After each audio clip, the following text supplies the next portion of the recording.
Muy buenos días y bienvenidos a nuestro programa El Eco Femenino, el podcast de historia y feminismo del que sería fan Clara Campoamor. En el programa de hoy vamos a hablar de los espacios para las mujeres en los medios de comunicación y especialmente en el periodo de la dictadura, donde veremos cómo, aunque las mujeres tenían medios de referencia donde podían consultar sus dudas e informarse, veremos cómo estaban controlados por el régimen. Hoy nos acompañan Carmen Salnes para hablarnos de la prensa escrita dirigida para mujeres y Mónica Crespo para hablarnos de la televisión. Además, también estoy yo, Ariadna Ruiz, para hablar de la radio y de los programas para mujeres en la radio. Pero bueno, no os adelanto secciones y bienvenidos, esto es El Eco Femenino. Empezamos.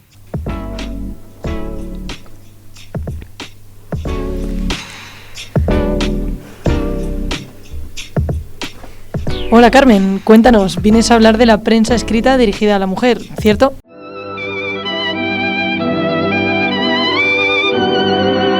Así es, Ariadna, gracias. Hoy nos adentramos en un capítulo clave para entender la evolución de la prensa femenina en España, su impacto en los derechos de las mujeres y viceversa, porque tenían efectos recíprocos. Y para ponerles en contexto, vamos a hablar un poquitín de la historia de la prensa escrita para mujeres. Empecemos en finales del siglo XVIII con Beatriz Cienfuegos, que fue mejor conocida como la pensadora gaditana. Es reconocida como la primera periodista española.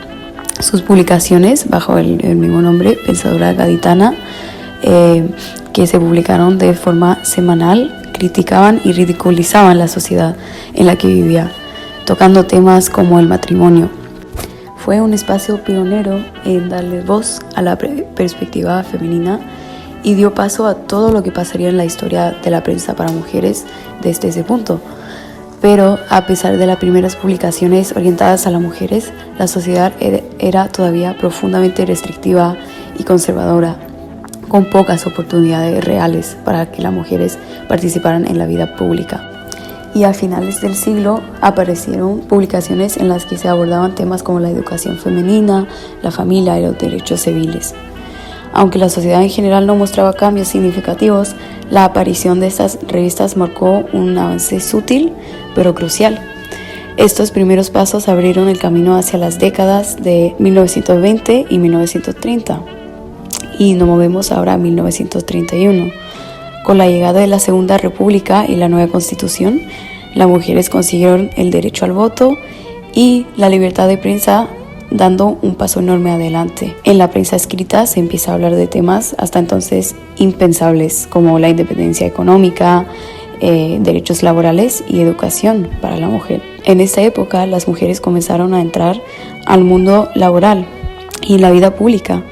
Fue una etapa de expansión de derechos y de posibilidades, aunque también fue breve, ya que en 1936 comenzó la Guerra Civil y con ella vendrían tiempos muy oscuros para la prensa femenina y para las mujeres en general. Con el inicio de la Guerra Civil en 1936 y la instauración de la dictadura de Franco en 1939, la libertad de prensa quedó drásticamente restringida. Esto marcó un retroceso en los avances logrados por las mujeres durante las últimas décadas.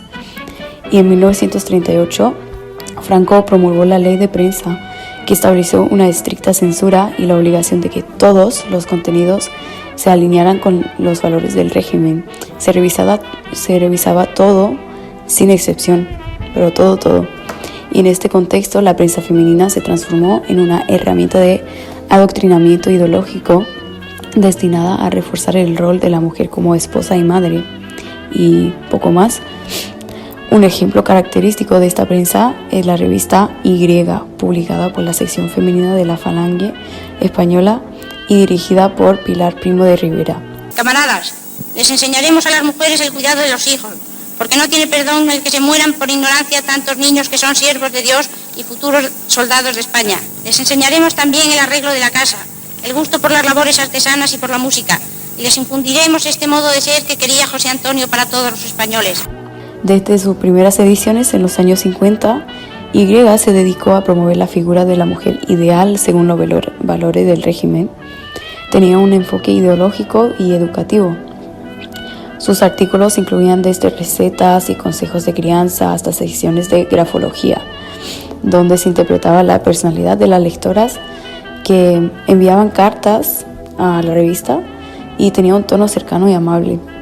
Sin embargo, el mensaje central de la revista era claro. La misión de la mujer era servir al hogar y a la familia, bajo un ideal de obediencia y sacrificio. Fue una revista dirigida por una mujer, pero el que decidía los contenidos publicados era un hombre. La publicación de Y coincidió con la aprobación del Código Civil de 1942. Este limitaba los derechos de la mujer casada.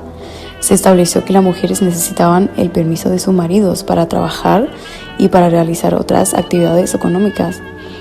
En sus páginas, Y reflejaba estas restricciones, transmitiendo la idea de que el deber principal de la mujer era el cuidar del hogar y que la felicidad se encontraba en la sumisión y el servicio al marido y los hijos. Detrás de cada artículo había una ideología que aseguraba que la mujer no tenía lugar en el ámbito público. La prensa era una herramienta política que aseguraba que las mujeres interiorizaran estos roles. Las páginas de la revista Y eran visualmente preciosas. Tiene muchos dibujos, fotografías en blanco y negro, las últimas modas, todo muy llamativo. Y las páginas estaban decoradas con caligrafías muy atractivas. Esta estética seductora lograba suavizar y hasta camuflar un poco el mensaje doctrinal que la publicación promovía. Y insistía en que las jóvenes debían actuar con modestia y dedicación y también mantenerse fieles a los mandamientos de la Iglesia. El régimen limitaba el acceso a noticias del exterior, especialmente a aquellas que hablaban de democracia y derechos humanos, con el objetivo de aislar a las mujeres de las ideas revolucionarias. Pero sí hubo resistencia y hubo prensa revolucionaria. A pesar de la dura censura del régimen de Franco, la revista Triunfo se convirtió en un espacio de libertad y un lugar importante para las mujeres. Fundada en 1946 y dirigida por José Luis de Vilallonga, la revista fue progresista y crítica, abordando temas sociales y políticos que permitieron que voces femeninas emergieran en un contexto opresivo. Y probablemente se preguntarán cómo lograron hacer esto, ya que hubo una censura muy estricta. Bueno, la solución fue escribir de una manera muy sutil, implicando ciertas opiniones. Un ejemplo de un titular publicado por Triunfo bajo el régimen es La familia moderna, cambios y tensiones. Esto es un título que no está cargado de opiniones, por así decirlo, y así pasó por la censura. Escritoras y activistas discutieron sobre la igualdad de género y derechos reproductivos, desafiando los roles tradicionales. Escritoras como Carmen Martín Gaite, entre otras, contribuyeron a construir un diálogo crítico contra el régimen. Y aunque Triunfo cerró en 1982, su legado sigue siendo un símbolo de la lucha por los derechos de las mujeres en España y de cómo la prensa puede desafiar a la opresión. Las inspiraciones de independencia económica, de educación y de participación pública de la mujer fueron silenciadas por completo. No sería hasta la muerte de Franco en 1975 y el inicio de la transición que la prensa femenina volvería a explorar abiertamente nuevos temas y presentar a las mujeres en roles más amplios y diversos. Pero incluso en la época de la censura más estricta, los cambios en el mundo exterior empiezan a filtrarse en España. En los años 60, la economía empieza a crecer, el turismo aumenta y con él la influencia de otros países. En 1966 se aprobó la Ley de Prensa e Imprenta, también conocida como la Ley Fraga, que eliminó la censura previa en algunas publicaciones, aunque siguió manteniéndose fuertes restricciones, eso sí. Este cambio permitió a ciertas revistas incorporar contenidos un poco más diversos, aunque sin llegar a cuestionar el modelo tradicional de la mujer. Pero, sin embargo, tras la muerte de Franco en 1975, la prensa femenina en España experimentó finalmente una apertura real. La Constitución Española de 1978 fue el momento en el que se consideraron legalmente los derechos a la libertad de expresión y de prensa en España. Las revistas empezaron a abordar todo tipo de temas. El perfil de la mujer pasó de ser una figura subordinada a una persona con derechos y con aspiraciones. La historia de la prensa femenina en España es, en muchos sentidos, la historia de la mujer en el país. Refleja las luchas, las imposiciones y las pequeñas victorias que las mujeres experimentaron en cada época. Hoy, al mirar hacia atrás, podemos ver cómo cada etapa dejó su marca en estas páginas, recordándonos que la prensa no solo informa, sino que también es un espejo de la sociedad y de sus valores. Y ahora, siguiendo con la línea cronológica, pasamos de la prensa escrita a la radio, pero seguimos en la etapa del franquismo.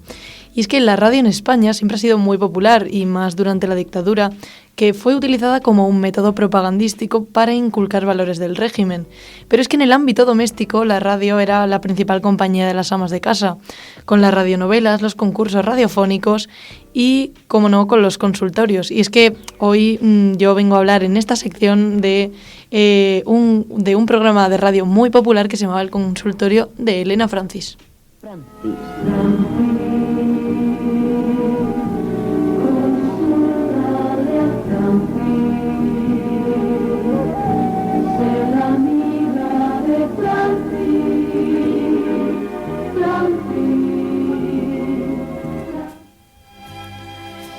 Y es que entre 1947 y 1984 se emitió en Radio Barcelona el programa radiofónico de referencia para las mujeres, donde el régimen aleccionaba y educaba sentimentalmente a las mujeres españolas con los guiones escritos por la Iglesia y los poderes públicos.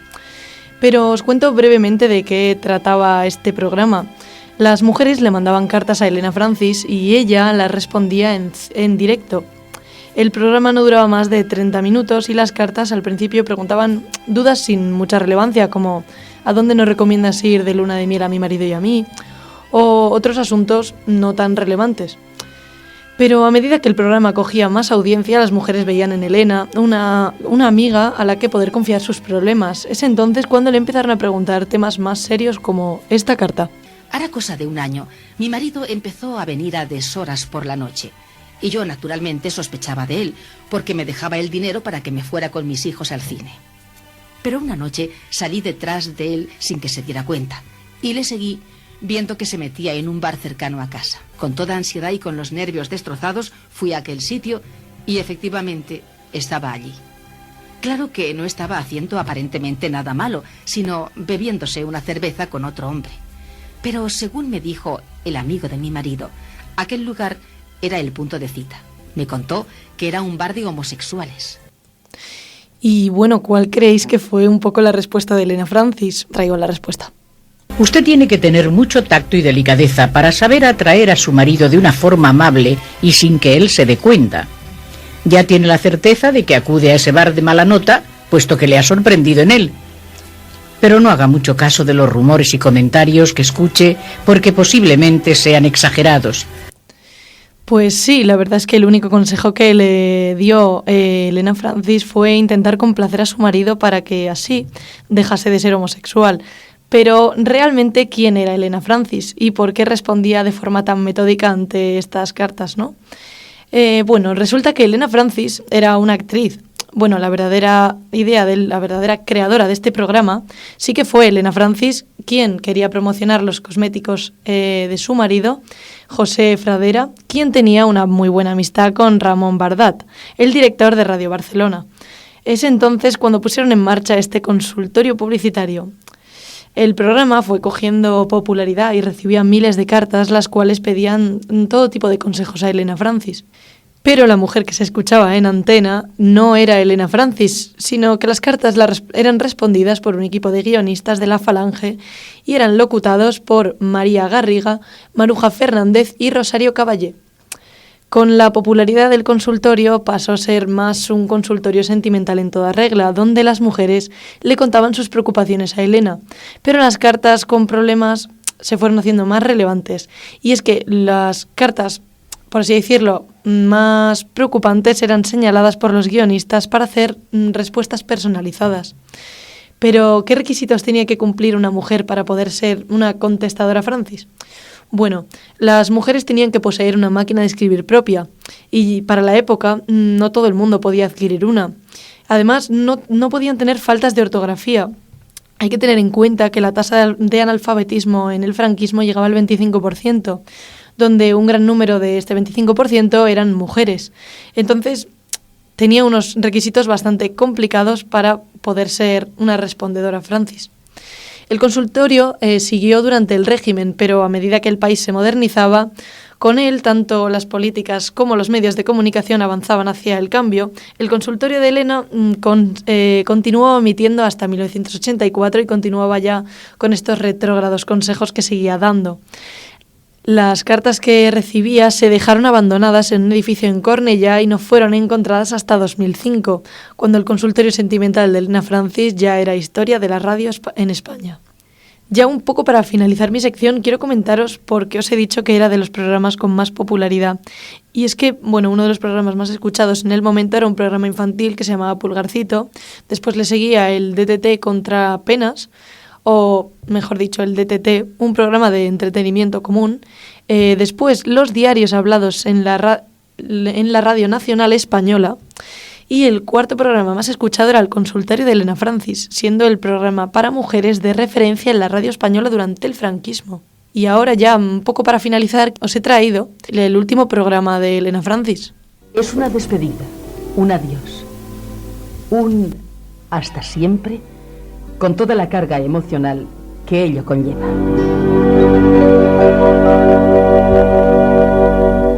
Sí, Elena Francis se despide de nosotras. Y yo con Elena Francis pues también me despido.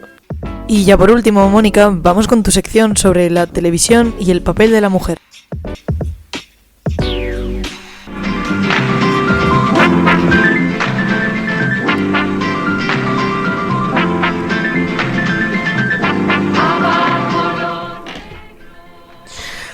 Gracias, Ari. Pues sí, hoy les quiero hablar sobre algo muy interesante y que, aunque lo vemos todos los días, no siempre le prestamos atención, y es el papel de la mujer en la televisión. ¿Se han preguntado alguna vez cómo han cambiado las cosas para las mujeres en la tele? Porque les aseguro que lo que vamos a ver hoy es el resultado de muchos cambios a lo largo de los años. Vamos a viajar un poco en el tiempo y un poco para entender el contexto, para entender todo esto. Durante muchos años, el lugar que se le daba a la mujer en la sociedad era muy claro: en casa, cuidando de los hijos y atendiendo al marido. Y no era una opción, se les enseñaba desde pequeñas que su futuro era ser buenas esposas y buenas madres. Esto era especialmente cierto durante la dictadura de Franco en España, donde hasta la educación de las niñas estaba enfocado en formarlas para esas cosas, para esas funciones.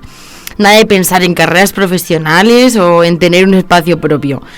Pero todo cambió cuando llegó la televisión a España en 1956. Ese momento fue clave, porque aunque la mujer seguía estando en segundo plano, la tele comenzó a ofrecer nuevas posibilidades. Poco a poco, y digo muy poco a poco, empezaron a aparecer mujeres en la pantalla pequeña. Claro, al principio sus roles eran limitados y seguían reforzando esos estereotipos tradicionales, pero eso era un paso muy importante. Aquí en España, yo la he visto en televisión siempre. Ustedes en vuestras casas la habéis tenida como una amiga por muchísimos años y su nombre es Laura Valenzuela. Aquí está con nosotros. Entre los primeros rostros femeninos que vimos en la tele estaba Laura Valenzuela, quien se convirtió en la primera locutora de TVE. Imaginen el impacto en esa época donde pocas mujeres tenían visibilidad en los medios. Un año después, en 1957, Laura presentó Entre Nosotras, el primer programa dirigido exclusivamente a un público femenino. Pero no estuvo sola, la acompañó otra pionera, Blanca Álvarez, que con el tiempo llegó a ser directiva de TVE, algo que para una mujer era muy difícil de alcanzar en esos años. Este programa, Entre Nosotras, trataba temas como la moda o el hogar, cosas que en esa época se consideraban de mujeres. Pero lo interesante es que también se empezaron a tocar temas más profundos que reflejaban los cambios que estaban ocurriendo en la sociedad. Era un programa de media hora aproximadamente, pero dejó huella porque por primera vez las mujeres tenían un espacio donde se hablaba directamente de ellas y para ellas. Ahora, ¿cuándo llegó el verdadero cambio? Pues fue después de la muerte de Franco en los años 70, cuando España empezó a abrirse al mundo con lo que se conoció como el Destape. Bien, pues la televisión, al igual que el cine y la prensa, cambió muchísimo. Las mujeres comenzaron a tener más visibilidad, pero no siempre de la mejor manera, ya que a menudo esa visibilidad estaba muy enfocada en el desnudo femenino. El Destape trajo consigo una liberación, pero también reforzó esa sexualización de la mujer en los medios, algo que no gustaba a todo el mundo, sobre todo a una sociedad que venía de décadas de represión bajo el nacionalcatolicismo. Y aquí no termina la cosa. Durante los años 60 aparecieron otros programas dedicados a las mujeres, como Estilo, presentado por Maruja Fernández, o el concurso Reina por un día. Este tipo de espacios trataban de conectar con un público femenino que buscaba verse reflejado, aunque los temas seguían estando bastante limitados. Al mismo tiempo, vimos como actrices como Concha Velasco o María Fernanda empezaban a romper moldes en la televisión. María Fernanda, por ejemplo, fue la primera mujer en interpretar el papel masculino en la adaptación de Oliver Twist, de Charles Dickens. Con la llegada de la transición democrática, el cambio fue aún más notorio. Por primera vez, mujeres como Pilar Miró y Josefina Molina se pusieron detrás de las cámaras dirigiendo programas dramáticos. Y Elena Martí hizo historia al convertirse en la primera mujer en presentar un informativo en televisión, algo que hasta entonces había estado completamente dominado por los hombres. Esto fue un cambio fundamental porque la imagen de la mujer ya no se limitaba a ser la presentadora bonita o la ama de casa, sino que empezó a ser tomada en serio y en roles más complejos y diversos.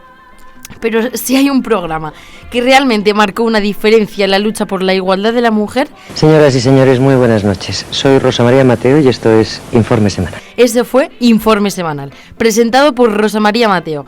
En 1976, coincidiendo con el Año Internacional de la Mujer, se emitieron reportajes que abordaban temas que hasta entonces eran impensables en la televisión española, como el divorcio y la crisis matrimonial. Esto fue revolucionario, porque ni siquiera las leyes democráticas se atrevían aún a tocar esos temas con tanta franqueza, y sin embargo, en la televisión ya se estaba hablando de ellos. La televisión entonces se convirtió en una herramienta poderosa para el cambio. Ayudó a romper los estereotipos tradicionales que habían estado vigentes durante años. Aunque claro, no fue un camino difícil. O sea, no fue un camino fácil, obviamente. Había mucha gente que seguía añorando los tiempos del franquismo, donde el papel de la mujer estaba claramente definido en la familia. Los debates sobre la igualdad de género fueron intensos y la televisión fue un espacio donde se discutieron abiertamente estos temas. En resumen, para acabar un poco así y acabar con este tema, a lo largo de estas décadas la televisión en España jugó un papel fundamental en la transformación de la sociedad, especialmente en lo que respecta a los derechos de las mujeres. Y aunque todavía hoy queda mucho trabajo por hacer, podemos decir que la tele nos ayudó a dar grandes pasos hacia la igualdad. Así que nada, eso es lo que quería compartirles hoy y espero que les haya resultado muy interesante este viaje por la historia de la mujer en la televisión. Y muchas gracias, Ari, y gracias a todos por escuchar.